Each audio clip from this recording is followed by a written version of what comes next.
So I get asked all the time, how much should I spend on payroll? Am I spending too much? Can I spend more? Can I afford? All of these different variations of payroll. I'm Margo Massary, your Heartfelt CFO from Margo's Bookkeeping, and I was preparing for my meeting internally, and I wanted to share a few tips with you so that you can align your payroll, your team meeting as well. Now, when I'm preparing for my meeting, I want to make sure that the goals that I get out of it are really clear for myself. I write those down. Another thing that I do is I make sure to see what those goals, if it's required something of my group, I make sure that they know that in advance so that they have that ready for me at the team call. Now, the purpose of this is that it's giving them time to get set. It's not a good use of my time for me to sit on the call when they're logging into Zoom or apps and all of these different things, that they need to be ready with their productivity for me.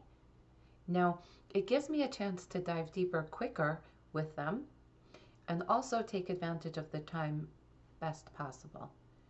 Now, with that, when you see how ready your team is, you see how well they're spending their time and how well they come prepared. Now, the way to save money on payroll, if that is what you're looking to do, it's to really see that you need all those hours that you're using with the team members.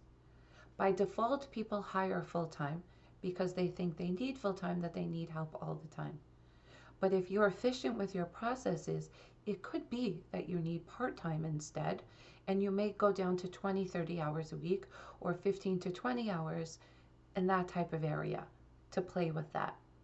And you can make an agreement with a worker that it starts at a certain amount and it has the potential so that they know exactly where they are for income. I do find that business owners, by default, they want to hire full-time because they're just worried all the time and they want to make sure somebody is there. But the goal is to make sure that you're utilizing all that time for that employee or that contractor, if they're employed by you full-time, to know if that is the best possible use. I'll give you a quick story. So I have a team member who I had for a long time, and they were preparing content for me.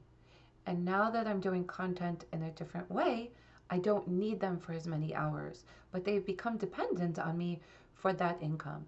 I wanted to let them know that so that they have enough time to take care of that update of that shift that we're going to have, because I don't want them to have a problem in terms of income. Now, it could be it's going to go back up again, but it's making agreements with your team and your workers based on the needs. Now, when you have an internal meeting and the whole group meets, it could be also that your team may not get along, and it needs to be in such a way that everybody has a way to voice and to share what they're there for.